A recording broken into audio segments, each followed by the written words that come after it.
नमस्कार दोस्तों, स्वागत है सभी का सोनी एजुकेशन ऑनलाइन प्लेटफॉर्म पर।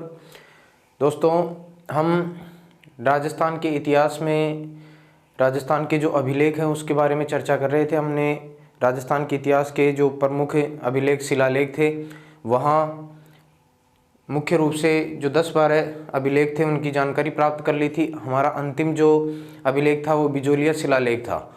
उसके पश्चात और भी महत्वपूर्ण जो अभिलेख हैं, शिलालेख हैं, वो हमें राजस्थान के इतिहास के बारे में जानकारी देते हैं। तो आइए उनको जानने का हम यहाँ पर प्रयत्न करते हैं। राजस्थान के इतिहास को जानने, राजस्थान की समस्त जो शासकों की सामाजिक, आर्थिक और राजनीतिक गतिविधियों से संबंधित जितनी भी बातें हैं इन अभिलेखों के माध्यम से हमें दिखाई देती हैं। तो बिजोलिया शिलालेख के पश्चात आता है दोस्तों नेमिनाथ प्रशस्ति। नेमिनाथ प्रशस्ति ये है लगभग 1230 ईस्वी की। नेमिनाथ प्रशस्ति कब की है? 1230 ईस्वी की। नेमिनाथ प्रशस्ति ये कहाँ से मिली है? तो यह आपको पता है, देलवाड़ा के जैन मंदिर। देलवाड़ा के जैन मंदिर, यहाँ पर दिलवाड़ा के जैन मंदिर हैं। छोटी सादड़ी ये जो पाली है वहाँ उसके पास में, या कह सकते हैं दिलवाड़ा के पास में, देलवाड़ा के जैन मंदिर आबू सिरोही में है। तो देलवाड़ा के जैन मंदिरों में एक मंदिर है लूण वसही जैन मंदिर। लूण वसही जैन मंदिर, यहाँ से ये प्रशस्ति प्राप्त हुई है। इसका जो रचनाकार है या रचयिता है ये कौन है? चंडेश्वर। कौन है? चंडेश्वर। ठीक है, इस प्रशस्ति का रचनाकार कौन है? चंडेश्वर। और बात करें लूण वसही जैन मंदिर, तो इसका जो वास्तुकार है वो है शोभन देव। वास्तुकार कौन है? शोभन देव। जबकि इस प्रशस्ति का रचयिता कौन है? चंडेश्वर। इसकी भाषा, तो भाषा बता देंगे संस्कृत। भाषा कैसी है? संस्कृत है। ठीक है। और इसके अलावा नेमिनाथ प्रशस्ति में मुख्य रूप से हमें कौन सी बातों की जानकारी प्राप्त होती है?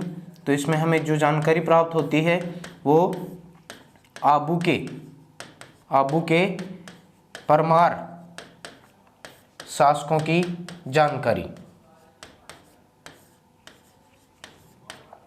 आबू के परमार शासकों की जानकारी हमें किस प्रशस्ति से प्राप्त होती है? नेमिनाथ प्रशस्ति से। ठीक है। आबू का एक शासक था धारावर्ष। आबू के शासक धारावर्ष की उपलब्धियां भी हमें किस प्रशस्ति से प्राप्त होती हैं? नेमिनाथ प्रशस्ति से। ठीक है। और इसके अलावा गुजरात के सोलंकी और मालवा के परमार जो शासक हैं उनकी भी हमें जानकारी मिलती है। ठीक है। तो मुख्य रूप से आप नेमिनाथ प्रशस्ति के बारे में इतनी बातें ध्यान रखेंगे। 1230 ईस्वी की है। ये कहाँ से प्राप्त हुई है? देलवाड़ा के जो जैन मंदिर हैं, यहाँ पर एक जैन मंदिर है लूण वसही जैन मंदिर, जिसका वास्तुकार है शोभन देव, और वहाँ से प्रशस्ति प्राप्त हुई है। इसका रचयिता है चंडेश्वर। इसकी भाषा है संस्कृत। मुख्य रूप से इस प्रशस्ति में हमें किन बातों की जानकारी प्राप्त होती है? तो आबू के परमार शासकों की, परमार वंश के शासकों की जानकारी प्राप्त होती है। आबू का शासक था धारावर्ष, उसकी उपलब्धियों के बारे में, और गुजरात के सोलंकी और मालवा के परमार शासकों की जानकारी हमें इस प्रशस्ति से प्राप्त होती है। उसके बाद में आगे हम बढ़ते हैं दोस्तों। आगे आता है चीरवा का शिलालेख। आगे कौन सा है? चीरवा का शिलालेख। क्रम आप ध्यान रख लेंगे कौन सा है जो पहले निर्धारित किया था। बिजोलिया कौन से नंबर पर आता है मेरे ध्यान में नहीं है दोस्तों। चीरवा का शिलालेख। तो चीरवा का जो शिलालेख है, चीरवा का शिलालेख ये है 1273 ईस्वी का। कब का है? 1273 ईस्वी का। ठीक है। और ये कहाँ से प्राप्त हुआ है? तो चीरवा गांव पड़ता है उदयपुर में, चीरवा उदयपुर से, ठीक है, यहाँ से प्राप्त हुआ है चीरवा का शिलालेख। चीरवा का जो शिलालेख है इसमें हमें मुख्य रूप से इसकी भाषा भी बता देंगे, भाषा संस्कृत है और इसकी जो लिपि है वो नागरी है। भाषा संस्कृत और लिपि क्या है? नागरी। इसमें हमें किन बातों की जानकारी प्राप्त होती है? तो चीरवा के शिलालेख में हमें मुख्य रूप से जिस बात की जानकारी प्राप्त होती है उसका नाम है सती प्रथा। सती प्रथा का उल्लेख। सती प्रथा का उल्लेख हमें किस प्रशस्ति में, किस शिलालेख में, किस अभिलेख में मिलता है? तो सती प्रथा का उल्लेख चीरवा शिलालेख में मिलता है 1273 ईस्वी के।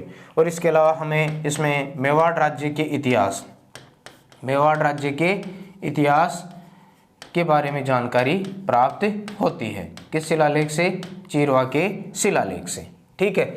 इस शिलालेख की बात करते हैं तो इसका जो रचयिता है, इसका रचयिता का नाम है रत्नप्रभ सूरी। रत्नप्रभ सूरी, ठीक है, रचयिता रत्नप्रभ सूरी है चीरवा के शिलालेख का। इसकी बात करें, इस शिलालेख को लिखने का काम किसने किया? तो लेखक है पार्श्व चंद्र।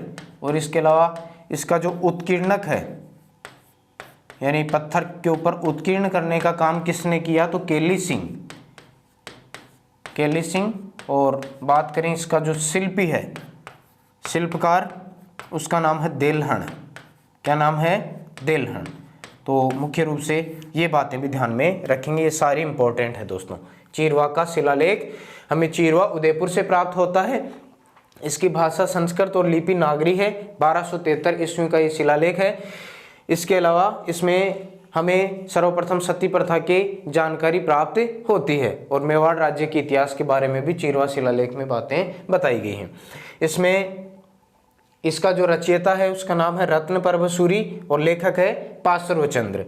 उत्कीर्णक इस शिलालेख का केली सिंह है और शिल्पी कौन है? देलहण। तो चीरवा शिलालेख के बारे में मुख्य रूप से ये बातें आपको ध्यान में रखनी होंगी। उसके बाद में आता है श्रृंगी ऋषि। अगला जो आता है वो श्रृंगी ऋषि का लेख। श्रृंगी ऋषि का लेख, और ये श्रृंगी ऋषि का लेख कब का है? तो ये है 1428 ईस्वी का। कब का है? 1428 ईस्वी का श्रृंगी ऋषि का लेख। ये कहाँ से प्राप्त हुआ है? तो इसके बारे में ध्यान रखेंगे। ये उदयपुर में, कहाँ से प्राप्त हुआ है? उदयपुर में जो मंदिर है कैलाशपुरी में एकलिंग नाथ जी का, एकलिंग नाथ मंदिर के समीप से प्राप्त हुआ है, ठीक है। कौन सा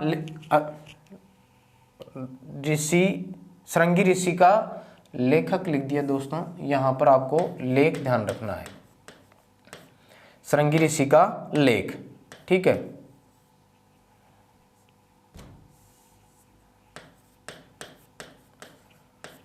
सबसे पहले इसकी जो जानकारी है वो किसने दी? तो गौरीशंकर हीराचंद ओझा ने। गौरीशंकर हीराचंद ओझा। तो ये बातें भी हमें ध्यान में रखनी है। गौरीशंकर हीराचंद ओझा ने सबसे पहले श्रृंगी ऋषि के लेख के अभिलेख के बारे में जानकारी दी। ये कब का है? 1428 ईस्वी का। कहाँ से प्राप्त हुआ है? उदयपुर में एकलिंग नाथ मंदिर के समीप से प्राप्त हुआ है।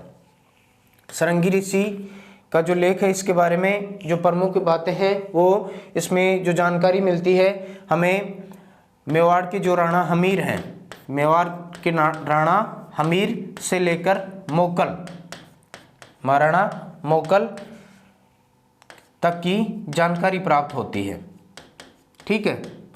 इसमें हमें महाराणा हमीर और महाराणा मोकल के बारे में जानकारी प्राप्त होती है। यानी कहने का मतलब राणा हमीर से लेकर महाराणा जो मोकल है वहाँ तक की जानकारी हमें श्रृंगी ऋषि के लेख से प्राप्त होती है, ठीक है। और इसमें इस बात का पता चलता है कि हमीर ने अपने शासनकाल में 25 तुलादान, कितने? 25 तुलादान किए। ठीक है। और इसमें एक तुलादान जानकारी मिलती है, इसमें एक तुलादान पुष्कर में एक मंदिर है वराह मंदिर, पुष्कर में वराह मंदिर में आयोजित करवाया। ठीक है, पुष्कर में एक तुलादान आयोजित करवाया वराह मंदिर में। कुल कितने? 25 तुलादान आयोजित करवाए। किसने? महाराणा मोकल ने। सॉरी, हमीर नहीं है, मोकल है। तो मोकल के समय की जो जानकारी मिलती है मुख्य रूप से श्रृंगी ऋषि के लेख में मिलती है, और ये महाराणा हमीर से लेकर मोकल जो महाराणा हुए हैं मेवाड़ के, उनके बारे में जानकारी प्राप्त करता है। मुख्य रूप से बात करें तो मोकल के बारे में जानकारी मिलती है हमें श्रृंगी ऋषि के लेख से।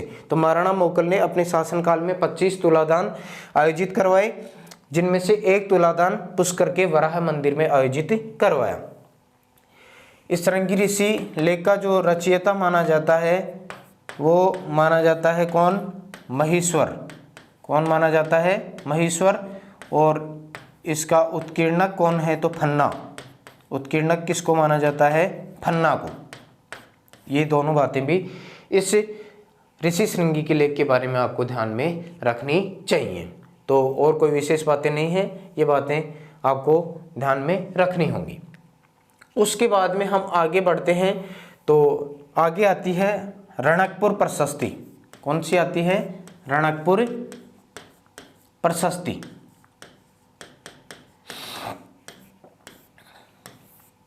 रणकपुर प्रशस्ति ये कब की है? 1439 ईस्वी की। ठीक है, कब की है? 1439 ईस्वी की। रणकपुर जो प्रशस्ति है, ये रणकपुर आपको पता है, रणकपुर के जो जैन मंदिर हैं, रणक और पुर दो पहाड़ियां हैं, रणक प्लस पुर पहाड़ियां। ठीक है, पहाड़ियों से इसका नाम रणकपुर पड़ा हुआ है, रणक और पुर पहाड़ियों से। और ये क्या है? जैन मंदिर। यहाँ पर जैन मंदिर हैं। ठीक है, रणकपुर के जैन मंदिर बोला जाता है। और ये आपको पता है यहाँ पर 1444 स्तंभ हैं। ठीक है, स्तंभों को अजायब घर भी कहा जाता है रणकपुर के जैन मंदिरों को।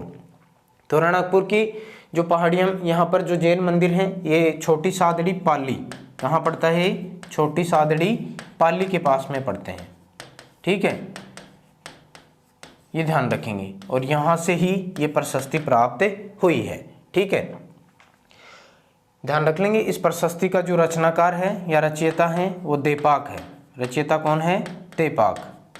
देपाक भी कह सकते हैं, इसका नाम देपा भी मिलता है। ठीक है, रचयिता देपाक। तो रणकपुर प्रशस्ति 1439 ईस्वी की है। और रणक और पुर जो पहाड़ियाँ हैं वहाँ पर छोटी सादड़ी पाली में रणकपुर के जैन मंदिर बने हुए हैं। ये जो जैन मंदिर हैं, यहाँ पर आपको पता है 1444 स्तंभ हैं। स्तंभों का अजायब घर भी कहा जाता है रणकपुर के जैन मंदिरों को। आपको पता है ये जो रणकपुर के जैन मंदिर हैं, इसके लिए जो भूमि दान किया था, ये जो भूमि दी गई थी वो महाराणा कुंभा के द्वारा, और उन्हीं का एक मंत्री था, मंत्री का नाम था धड़नक शाह। क्या नाम था?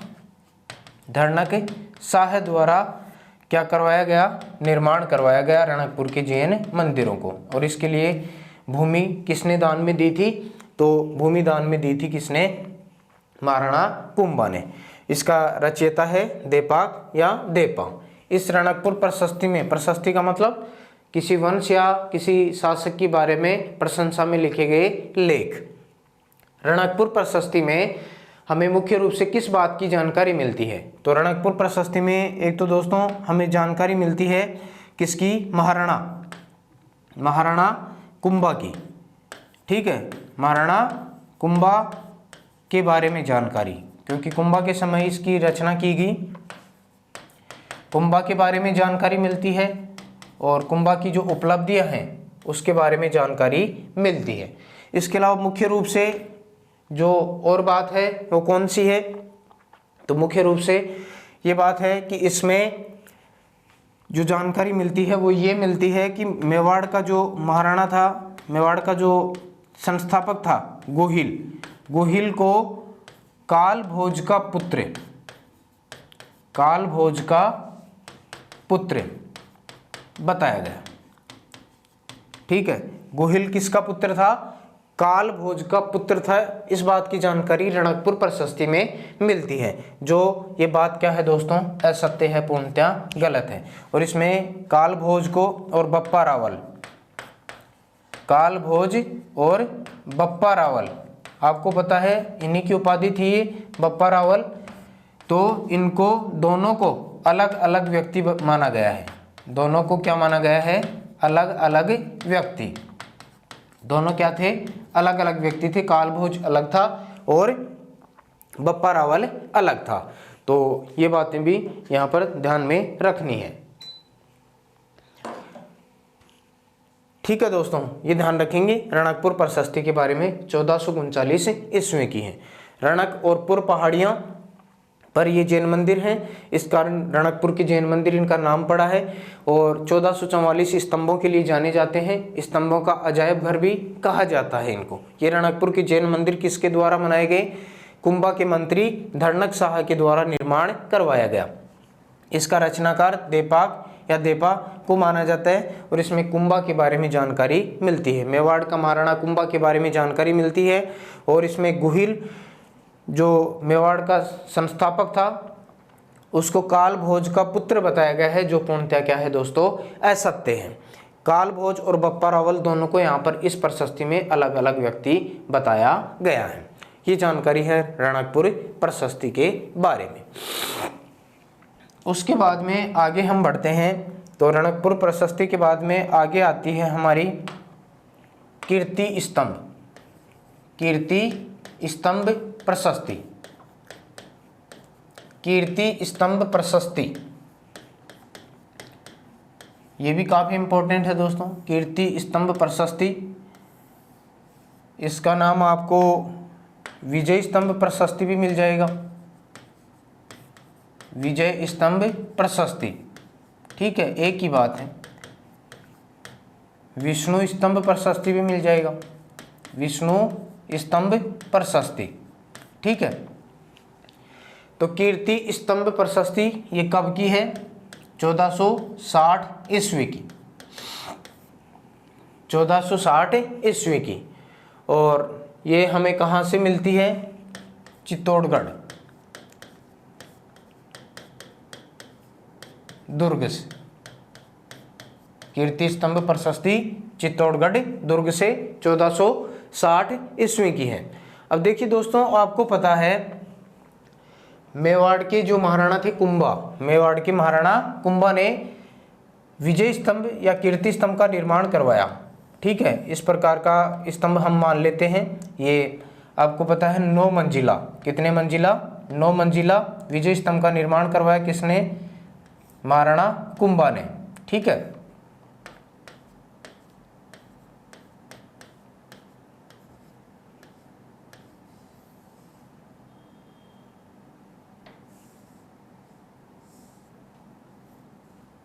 इस प्रकार का ये क्या है दोस्तों? विजय स्तंभ।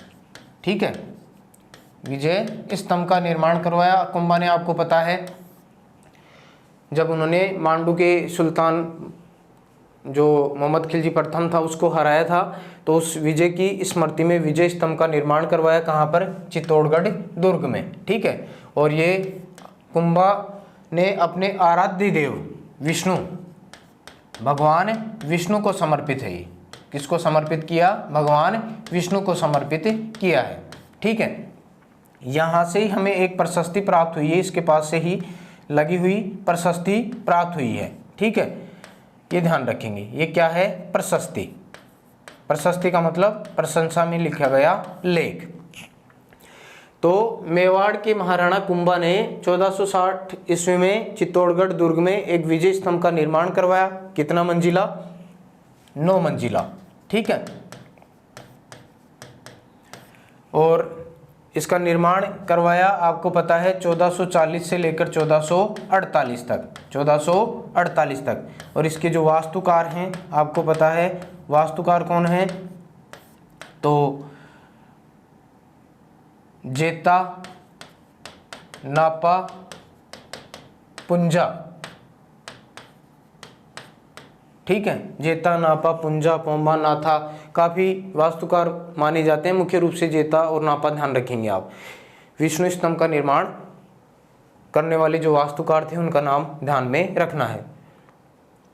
विष्णु स्तंभ, विजय स्तंभ, कीर्ति स्तंभ ये भगवान विष्णु को समर्पित है। कीर्ति स्तंभ इसे कहा जाता है, आपको पता है महाराणा कुंभा ने इसका निर्माण करवाया 1440 से 1448 तक। ठीक है, 9 मंजिला कीर्ति स्तंभ आपको पता है ये 122 फीट ऊंचा है। फीट ऊंचा है, ऊंचाई 122 फीट है। 30 फीट ये क्या है, चौड़ा है। ठीक है, और इसमें 157 सीढ़ियाँ हैं। 157 क्या है, सीढ़ियाँ। प्रमुख बातें हैं जो आपको ध्यान में रखनी है। और बातें जब हम पढ़ेंगे संस्कृति, कला संस्कृति, वहाँ पर इसके बारे में जानकारी आ जाएगी। इसकी जो 3rd मंजिल है, तीसरी मंजिल, इसके ऊपर 9 बार अरबी भाषा में अल्लाह शब्द लिखा हुआ है। ठीक है, महाराणा राज सिंह ने लिखवाया था। जब औरंगजेब हिंदू मंदिरों को तोड़ रहा था तब उन्होंने इस प्रकार की बातें अरबी भाषा में 9 बार अल्लाह शब्द लिखा हुआ है।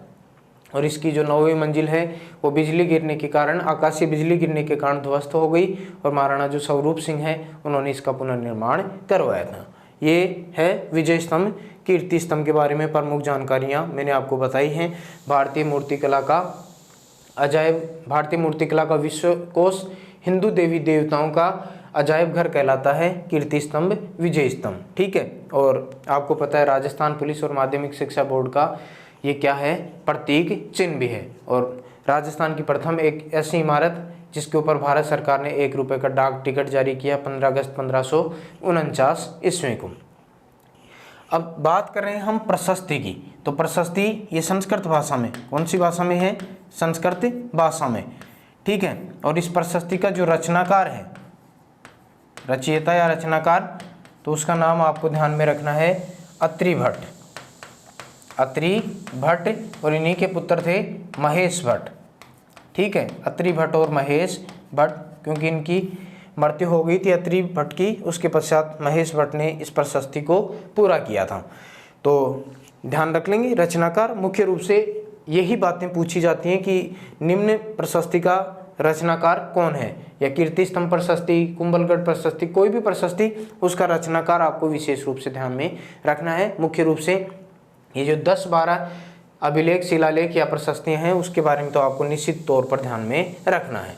इसमें हमें कौन कौन सी जानकारियाँ मिलती हैं, अब बात करते हैं। हमें कीर्ति स्तंभ प्रशस्ति में हमें जो जानकारियाँ मिलती हैं उन जानकारियों के बारे में पता करते हैं। तो इसमें हमें कौन कौन सी जानकारियाँ प्राप्त होती हैं, तो इसमें हमें महाराणा गुहिल से लेकर जो कुंभा है, महाराणा कुंभा तक जानकारियाँ। ठीक है, मेवाड़ के महाराणा गुहिल से लेकर कुंभा तक की जानकारियाँ हमें कीर्ति स्तंभ प्रशस्ति से प्राप्त होती है। इसके अलावा इसमें हमें कुंभा की जो उपाधियाँ हैं, कुंभा की उपाधियों के बारे में पता चलता है। शैल गुरु, दान गुरु, छाप गुरु, अभिनव भट्टाचार्य, आपको पता है राणो रासो, हाल गुरु, ये सारी जो उपाधियां हैं इसकी जानकारी हमें कीर्ति स्तंभ प्रशस्ति से प्राप्त होती है। इसके अलावा कुंभा के जो संगीत ग्रंथ हैं उसके बारे में जानकारी मिलती है। कुंभा के संगीत ग्रंथों के बारे में जानकारी। ठीक है, संगीत राज, संगीत रत्नाकर, संगीत मीमांसा, सूड प्रबंध, ऐसे जो संगीत ग्रंथ हैं उसके बारे में जानकारी हमें मिलती है कीर्ति स्तंभ प्रशस्ति से। इसके अलावा और क्या जानकारी मिलती है, कुंभा की गुजरात और मालवा विजय के बारे में जानकारी प्राप्त होती है हमें कीर्ति स्तंभ प्रशस्ति से। इसके अलावा हमें इस बात की जानकारी मिलती है कि महाराणा कुंभा मंडोर से एक भैरव जी की भैरव मूर्ति लेकर आए और उन्होंने भैरव पोल में इसको स्थापित करवाया। ये जानकारी भी हमें कहाँ से प्राप्त होती है, कीर्ति स्तंभ प्रशस्ति से प्राप्त होती है। और इसके अलावा इस बात की जानकारी मिलती है कि मेवाड़ के महाराणा कुंभा ने चित्तौड़गढ़ दुर्ग और कुंभलगढ़ दुर्ग, चित्तौड़गढ़ दुर्ग और कुंभलगढ़ दुर्ग में कुंभस्वामी का मंदिर, किसका मंदिर बनवाया? कुंभस्वामी का मंदिर बनवाया। ठीक है, ये बातें आपको ध्यान में रखनी है। किसमें? कीर्ति स्तंभ प्रशस्ति में मुख्य रूप से ये बातें आपको ध्यान में रहनी चाहिए दोस्तों। प्रमुख रूप से रचनाकार अत्रि भट्ट, महेश भट्ट, और जानकारी क्या मिलती है? गुहिल से लेकर कुंभा तक की जानकारियां मिलती हैं। ठीक है, कुंभा की जो प्रमुख उपाधियां हैं उसके बारे में जानकारी मिलती है। कुंभा के प्रमुख संगीत ग्रंथ हैं उसके बारे में जानकारी मिलती है। कुंभा की गुजरात और मालवा विजय के बारे में जानकारी मिलती है। और ये जानकारी मिलती है कि महाराणा कुंभा ने चित्तौड़गढ़ दुर्ग और कुंभलगढ़ दुर्ग दोनों में कुंभस्वामी का मंदिर निर्मित करवाया। तो आगे ये हमारी कीर्ति स्तंभ जो प्रशस्ति है वो पूर्ण होती है। उसके बाद में आती है कुंभलगढ़, कुंभलगढ़ प्रशस्ति। ठीक है, कुंभलगढ़ प्रशस्ति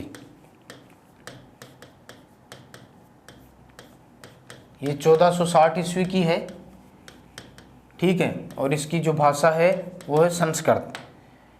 भाषा क्या है? संस्कृत। भाषा संस्कृत है और ये 5 शिलाओं पर लिखित है दोस्तों। किस पर लिखित है? 5 शिलाओं पर लिखित है। ठीक है, कुंभलगढ़ जो प्रशस्ति है यह आपको कहाँ से प्राप्त होगी? अभी हमने जस्ट पढ़ा था कीर्ति स्तंभ जो प्रशस्ति है।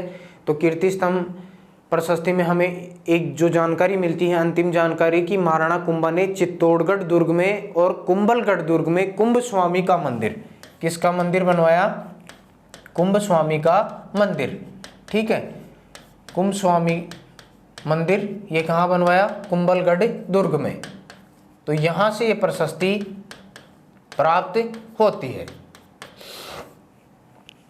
कुंभस्वामी का मंदिर बनवाया महाराणा कुंभा ने, और ये कहाँ पर? कुंभलगढ़ दुर्ग में। तो यहाँ से ये प्रशस्ति हमें प्राप्त होती है। कुंभस्वामी के मंदिर से ये प्रशस्ति प्राप्त होती है। और इस प्रशस्ति का जो रचयिता है, रचनाकार या रचयिता कह सकते हैं, वो कौन है? कान्हा व्यास। कान्हा व्यास। ठीक है, कान्हा व्यास इसका क्या है? रचनाकार है। कुंभलगढ़ प्रशस्ति डॉक्टर गौरीशंकर हीराचंद ओझा, डॉक्टर गौरीशंकर हीराचंद ओझा या डॉक्टर ओझा के अनुसार इसका जो रचयिता है वो कवि महेश है। कवि महेश, जो क्या है दोस्तों? असत्य बात है। ये बात क्या है? असत्य है, गलत बात है। ठीक है, तो अगर आपसे पूछे कुंभलगढ़ प्रशस्ति का रचनाकार कौन है? कान्हा व्यास। और डॉक्टर गौरीशंकर हीराचंद ओझा के अनुसार कुंभलगढ़ प्रशस्ति का रचनाकार कौन है? तो कवि महेश। तब ये सही होगा। सीधा पूछे तो कान्हा व्यास। अधिकतर इतिहासकार इसी के बारे में मान्यता प्रदान करते हैं। केवल डॉक्टर गौरीशंकर हीराचंद ओझा कवि महेश को इसका रचनाकार मानते हैं। ठीक है, कुंभलगढ़ प्रशस्ति वर्तमान में कहाँ पर रखी हुई है? तो ये ध्यान रखेंगे, उदयपुर संग्रहालय में। कहाँ पर रखी हुई है? उदयपुर संग्रहालय में सुरक्षित है। ठीक है, यहाँ पर सुरक्षित रखी गई है। ये जानकारी भी आपको रहनी चाहिए। ठीक है, उसके बाद में इसमें जो प्रमुख कुंभलगढ़ प्रशस्ति में हमें जो प्रमुख जानकारियाँ मिलती हैं वो जानकारी क्या मिलती हैं? वही जानकारी जो हमने रणकपुर प्रशस्ति में पढ़ी थी दोस्तों। रणकपुर प्रशस्ति में एक बात आई थी कि गुहिल को कालभोज का पुत्र बताया गया है। तो इसमें भी यही जानकारी मिलती है कि मेवाड़ का जो संस्थापक था गुहिल, ये किसका पुत्र था? कालभोज का पुत्र था। कालभोज का क्या था? पुत्र था।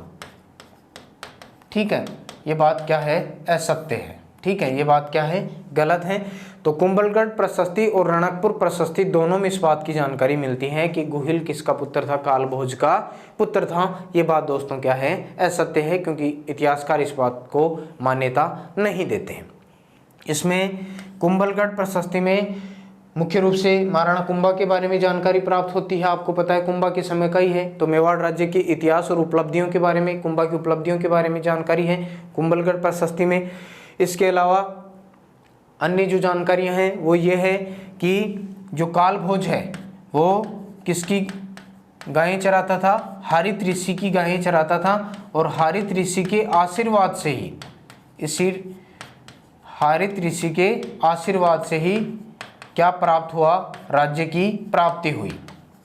ठीक है, ये जानकारी भी मिलती है किसमें?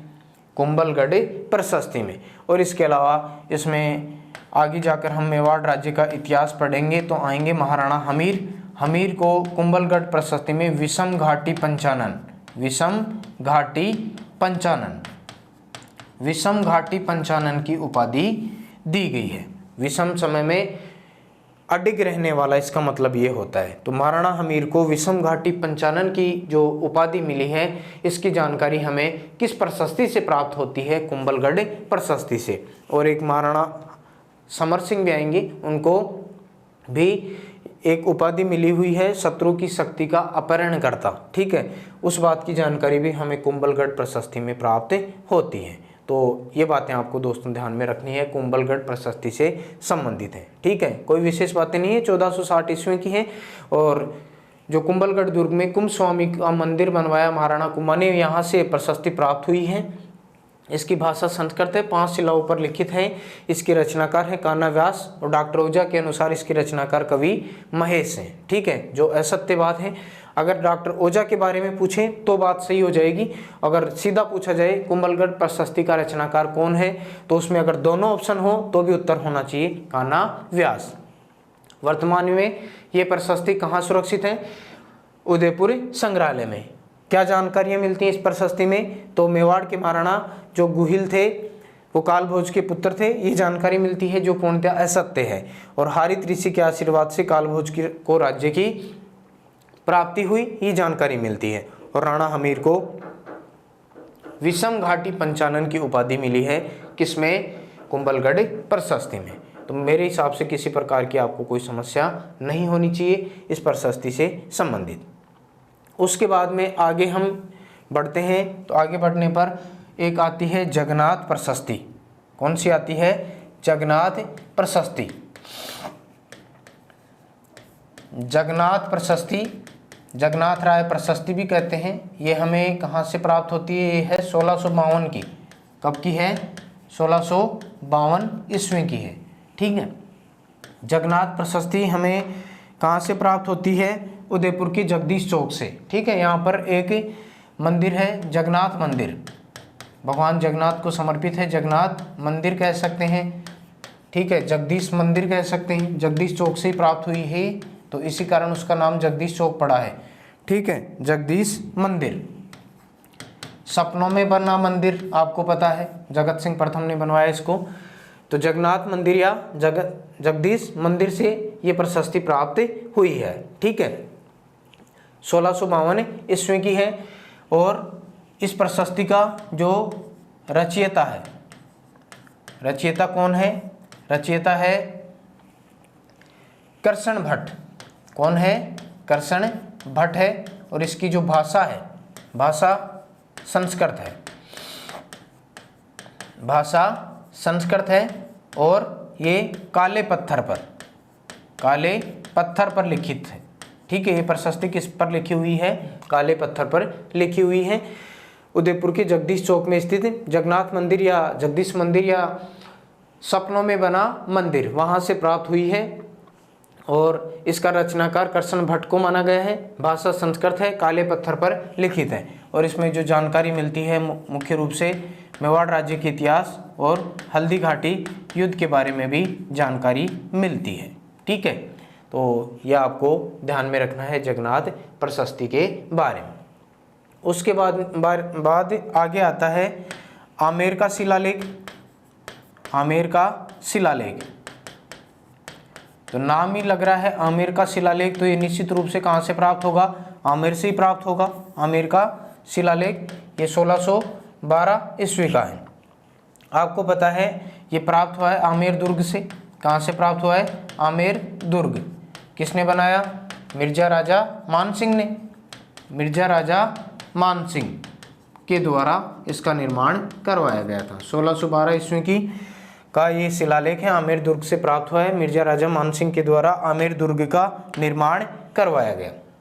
इसमें है हमें जो प्रमुख रूप से जानकारी मिलती है वो आमेर राज्य के इतिहास के बारे में। आमेर राज्य के जो शासक हुए हैं कौन कौन से आमेर के शासक, जैसे ध्यान रखेंगे आप पृथ्वीराज कछवाहा, पृथ्वीराज कछवाहा से लेकर मिर्जा राजा मानसिंह तक, मिर्जा राजा मानसिंह तक के हमें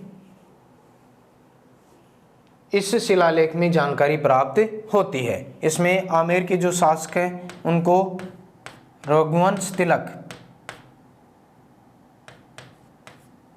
रघुवंश तिलक कहा गया है। ठीक है, आमेर के शासकों को इस शिलालेख में क्या कहा गया है, रघुवंश तिलक के नाम से संबोधित किया गया है।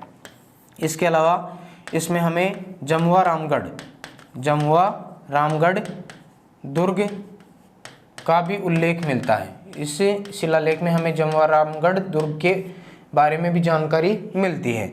इस शिलालेख में जो जानकारी मिलती है वो जहांगीर के बारे में, किसके बारे में, जहांगीर के बारे में भी जानकारी मिलती है आमेर के शिलालेख में। और इसके अलावा आमेर शिलालेख में प्रांतीय जो विभाग था, प्रांतीय विभाग, उसके लिए जो शब्द प्रयोग किया जाता था उसका नाम था निजाम।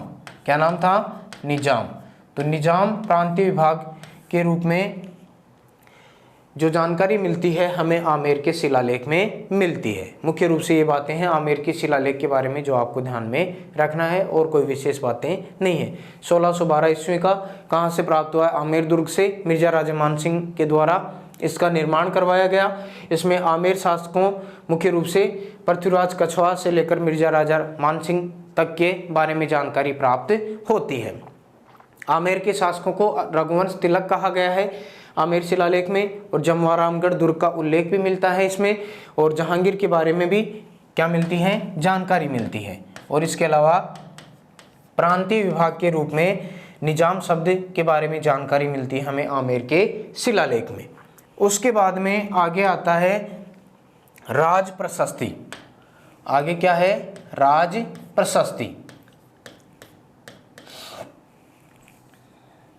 राज प्रशस्ति विश्व की सबसे बड़ी प्रशस्ति मानी जाती है दोस्तों।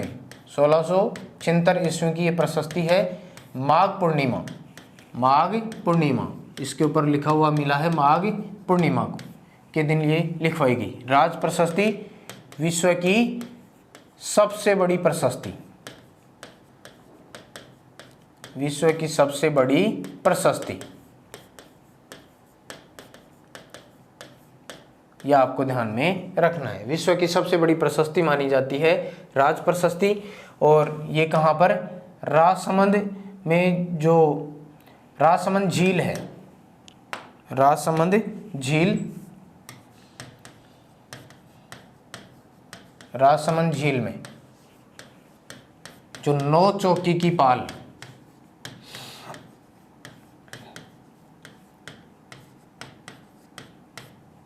राजसमंद झील में 9 चौकी की जो पाल है वहां से प्रशस्ति प्राप्त हुई है। राज प्रशस्ति महाराणा राज सिंह के द्वारा, किसके द्वारा, महाराणा राज सिंह के द्वारा इस प्रशस्ति का निर्माण करवाया गया। ठीक है, आपको पता है राजसमंद झील का निर्माण भी उन्हीं के द्वारा करवाया गया। और जो 9 चौकी की पाल है वहां से 25 काली शिलाओं, 25 काली शिलाओं, 25 काले पत्थरों पर यह प्रशस्ति लिखी हुई मिली है। ये काम किया किसने, मेवाड़ के महाराणा राज सिंह के द्वारा करवाया गया। इस प्रशस्ति का जो रचयिता है वो रणछोड़ भट्ट, क्या नाम है, रणछोड़ भट्ट तेलंग, रणछोड़ भट्ट तेलंग इस प्रशस्ति का क्या है, रचनाकार है दोस्तों। ये आपको ध्यान में रखना है। इसमें और क्या राज प्रशस्ति के बारे में और क्या जानकारियां हैं, तो इसमें कुल जो श्लोक हैं, इस प्रशस्ति में जो कुल श्लोक मिलते हैं वो 1106, कुल जो सर्ग हैं, सर्ग या कह सकते हैं अध्याय, ये हैं 24, क्या है 24। इसमें से अंतिम जो 3 सर्ग हैं वो इनके जो पुत्र थे, राज सिंह के पुत्र महाराणा जय सिंह, उसके समय के हैं, उन्हीं के द्वारा ये लिखवाए गए हैं ऐसे अध्याय। और उसमें महाराणा राज सिंह की मृत्यु के बारे में उल्लेख किया गया है। कब लिखवाई गई? 1676 ईस्वी में माघ पूर्णिमा के दिन लिखवाई गई। ठीक है। और इसमें मुख्य रूप से जो हमें जानकारी मिलती है, जानकारी, तो इससे प्रशस्ति में हमें जो जानकारी मिलती है वो ये मिलती है 1615 ईस्वी की मुगल मेवाड़ संधि, मुगल मेवाड़ संधि के बारे में हमें जानकारी प्राप्त होती है राज प्रशस्ति से। इसके अलावा आप ये भी बता देंगे इसमें मेवाड़ राज्य का इतिहास, मेवाड़ राज्य के इतिहास के बारे में भी हमें जानकारी मिलती है, किसमें? राज प्रशस्ति में। इसके अलावा इसमें और क्या जानकारियां मिलती हैं? तो राज प्रशस्ति में हमें किशनगढ़ की एक राजकुमारी थी चारुमती, क्या नाम था? किशनगढ़ की राजकुमारी चारुमती, और महाराणा राज सिंह के विवाह की जानकारी भी हमें मिलती है। ठीक है। राज प्रशस्ति के बारे में मुख्य रूप से ये बातें हैं जो आपको ध्यान में रखनी है। विश्व की सबसे बड़ी प्रशस्ति कितनी शिलाओं पर? 25 काली शिलाओं पर। रचनाकार रणछोड़ भट्ट तेलंग। श्लोक 1106 ध्यान रख लेंगे। मुख्य और सर्ग या अध्याय कितने हैं? 24। ठीक है। कहाँ से प्राप्त हुई है? राजसमंद झील में जो 9 चौकी की पाल है वहाँ से प्राप्त हुई है, यानी ये प्रशस्ति वहाँ पर लिखी हुई है। 1676 ईस्वी में माघ पूर्णिमा के दिन लिखवाने का कार्य किया महाराणा राज सिंह के द्वारा। और इस प्रशस्ति में हमें 1615 ईस्वी की मुगल मेवाड़ संधि के बारे में जानकारी मिलती है, मेवाड़ राज्य के इतिहास के बारे में जानकारी मिलती है, और किशनगढ़ की राजकुमारी चारुमती और मेवाड़ के महाराणा राज सिंह के विवाह की जानकारी भी हमें इस प्रशस्ति से प्राप्त होती है। ठीक है। इसके अलावा और कोई विशेष बातें दोस्तों यहाँ पर आपको प्राप्त नहीं होंगी मेरे ख्याल से। और भी अगर हम बात करें तो जैसे है जैन कीर्ति स्तंभ प्रशस्ति, ये भी चित्तौड़गढ़ दुर्ग। जैन कीर्ति स्तंभ प्रशस्ति ये भी हमें 12वीं सदी की है, 12वीं सदी की। और ये जो जैन कीर्ति स्तंभ है इसका जो निर्माण है 12वीं सदी में किसने करवाया? जिजाक ने। किसने करवाया था? जिजाक ने। और ये जैन कीर्ति स्तंभ है, ये 7 मंजिला है। क्या है? 7 मंजिल, और भगवान आदिनाथ को समर्पित है। किसको समर्पित है? भगवान आदिनाथ को।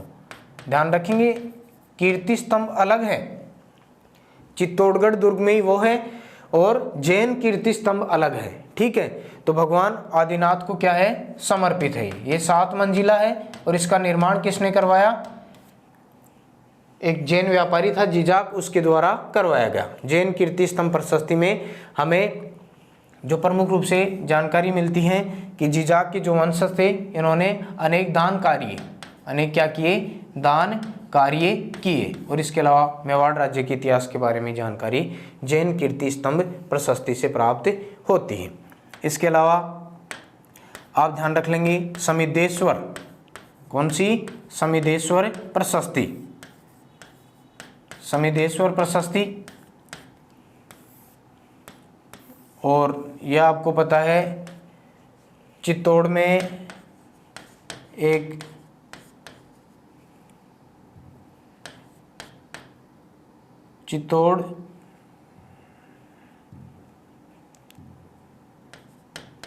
चित्तौड़गढ़ दुर्ग भोज मंदिर,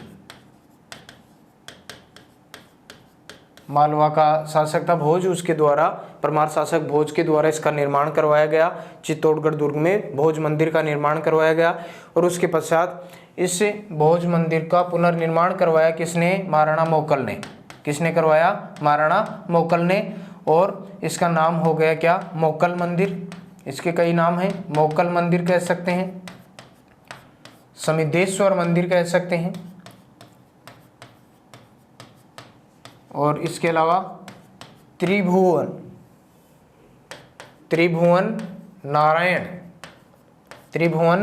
नारायण मंदिर। ठीक है। इसका नाम यह हो गया क्योंकि महाराणा मोकल ने इस भोज मंदिर के दोनों ओर 2 शेर की आकृति अंकित करवाई। ठीक है, तो मोकल मंदिर के नाम से जाना जाता है, समिदेश्वर समिदेश्वर मंदिर के नाम से जाना जाता है। इसी मंदिर के पास में प्रशस्ति लिखी हुई है, इस कारण इसका नाम समिदेश्वर प्रशस्ति पड़ा है। और ये त्रिभुवन नारायण मंदिर के नाम से भी ये भोज मंदिर जाना जाता है। ठीक है, आधुनिक समय में आप इसके ये नाम देख सकते हैं। इसमें मुख्य रूप से जो भाषा है वो संस्कृत है। समिदेश्वर प्रशस्ति की जो भाषा है वो कौन सी है? संस्कृत। और इसमें जो श्लोक हैं वो 75 हैं। कितने श्लोक हैं? 75। और इसमें मुख्य रूप से जो जानकारी मिलती है वो मेवाड़ राज्य के इतिहास के बारे में जानकारी मिलती है, और जो भोज शासक हुए हैं उनके बारे में, परमार जो शासक हैं उनके बारे में जानकारी मिलती है, मेवाड़ के महाराणा मोकल के बारे में जानकारी प्राप्त होती है समिदेश्वर प्रशस्ति से। और कोई विशेष बातें आपको यहाँ पर प्राप्त नहीं होंगी। इसके अलावा एक हमें बेराट का शिलालेख इम्पोर्टेंट है, ये भी देख लेते हैं। ये हमारा बीच में रह गया दोस्तों, हमें शुरू में देखना चाहिए था, लेकिन यहाँ देख लेते हैं बेराट का शिलालेख, या भाब्रू शिलालेख देखिए, या कह सकते हैं अशोक के शिलालेख। अशोक के शिलालेख, अशोक के शिलालेख, ये भी हमें राजस्थान के इतिहास को जानने के प्रमुख स्रोतों के अंतर्गत हमें इतिहास की जानकारी प्रदान करते हैं। अशोक के जो शिलालेख हैं, आपको पता है दोस्तों, ये जो प्राप्त हुए हैं, ये 2 शिलालेख ध्यान रख लेंगे आप। एक तो भाब्रू शिलालेख, और एक है बेराट का शिलालेख। बेराट का शिलालेख, ठीक है। तो बेराट का शिलालेख ये तो मिला है भीम डूंगरी से। कहाँ से मिला है? भीम डूंगरी से, भीमसेन की डूंगरी, भीम डूंगरी से। और ये मिला है बीजक डूंगरी से। कहाँ से मिला है? बीजक डूंगरी से, ठीक है। भाब्रू शिलालेख सबसे पहले किसने प्राप्त किया? 1837 में कैप्टन बर्ट ने, ठीक है। बेराट का शिलालेख 1871-72 में CL कार्लाइल द्वारा खोजा गया, ठीक है। दोनों ध्यान रखेंगे। भाब्रू शिलालेख सबसे पहले किसने खोजा? 1837 ईस्वी में कैप्टन बर्ट के द्वारा खोजा गया, बीजक डूंगरी से, बीजक पहाड़ी से। बेराट का शिलालेख भीम डूंगरी से 1871-72 में खोजा गया, किसके द्वारा? CL कार्लाइल के द्वारा। राजस्थान में पुरातात्विक सर्वेक्षण का कार्य किसके द्वारा शुरू किया गया? तो CL कार्लाइल के द्वारा 1871 में, तभी उन्हें प्राप्त हुआ बेराट का शिलालेख, ठीक है। तो इसके बारे में भी आपको ध्यान रखेंगे। बेराट का शिलालेख खोजा किसने? CL कार्लाइल ने। और इसका जो संपादन है, संपादन भी ध्यान रख लेंगे, बुहलर और सेनार्ट ने किया, ठीक है। और यहाँ ये खोजा गया कैप्टन बर्ट के द्वारा, और 1840 में इसको फिर कहाँ रखा गया? कलकत्ता संग्रहालय में। कलकत्ता संग्रहालय में सुरक्षित है, ठीक है, जिसको रॉयल एशियाटिक सोसाइटी के नाम से जाना जाता है। वर्तमान में ये यहाँ पर सुरक्षित है। तो कैप्टन बर्ट के द्वारा 1837 में बेजक डूंगरी से भाब्रू शिलालेख की खोज की गई, और जिसको 1840 में कलकत्ता संग्रहालय में सुरक्षित रखा गया, द रॉयल एशियाटिक सोसाइटी, जिसको वर्तमान में जाना जाता है। यहाँ पर सुरक्षित है भाब्रू शिलालेख। भाब्रू शिलालेख में हमें जो प्रमुख रूप से जानकारी मिलती है, इसमें हमें अशोक की बौद्ध धर्म में आस्था, अशोक की किसमें? बौद्ध धर्म में आस्था प्रकट करने के बारे में जानकारी मिलती है, क्योंकि इसमें 3 शब्द, भाब्रू शिलालेख में 3 बातें, बुद्ध, धम्म और संघ, बुद्ध धम्म और संघ लिखे हुए मिले। तो ये बताते हैं कि सम्राट अशोक कौन से धर्म में आस्था रखता था, बौद्ध धर्म में आस्था रखता था। और इसमें सम्राट अशोक को मगध का राजा, किसका राजा बताया गया है, मगध का राजा बताया गया है। और इसके अलावा 7 बौद्ध ग्रंथों का उल्लेख मिलता है, 7 बौद्ध ग्रंथों का उल्लेख मिलता है, किसमें, भाब्रू शिलालेख में। इसके अलावा इसमें और क्या जानकारी मिलती है, तो इसमें पशु हत्या गो हत्या पर प्रतिबंध लगाना, कि सम्राट अशोक ने अपने जीवन काल में पशु हत्या गो हत्या पर प्रतिबंध लगा दिया। ठीक है, अशोक का नाम इसमें क्या मिलता है, प्रियदर्शी, प्रियदर्शी या कह सकते हैं देवनाम प्रिय, सभी देवताओं को प्रिय, देवनाम प्रिय, इसमें अशोक के नाम मिलते हैं। तो ये जानकारियां दोस्तों आपको विशेष रूप से ध्यान में रखनी होंगी। किसके बारे में है, अशोक के शिलालेखों के बारे में। एक बार पुनः रिपीट कर लीजिए, भाब्रू शिलालेख और बेराट का शिलालेख, ये 2 शिलालेख हैं अशोक के जो राजस्थान से प्राप्त हुए हैं। भाब्रू शिलालेख बीजक डूंगरी से, बेराट का शिलालेख भीम डूंगरी से। इसकी खोज 1837 में कैप्टन बर्ट के द्वारा की गई, जिसको 1840 में कलकत्ता संग्रहालय में सुरक्षित रखा गया। रॉयल एशियाटिक सोसाइटी के नाम से इसको वर्तमान में जाना जाता है। 1871-72 में भीम डूंगरी से C.L. कार्लाइल के द्वारा इसकी खोज की गई, बेराट की शिलालेख की। और राजस्थान में पुरातात्विक सर्वेक्षण का कार्य 1871 में भी इनके द्वारा ही शुरू किया गया था। इसका संपादन बोलर और सेनाट के द्वारा किया गया, जबकि इसका संपादन हमने नहीं लिखा है दोस्तों, इसका संपादन भी ध्यान रख लेंगे। बेराट के शिलालेख का संपादन किया कैप्टन किटोई ने, कैप्टन किटोई ने। ठीक है,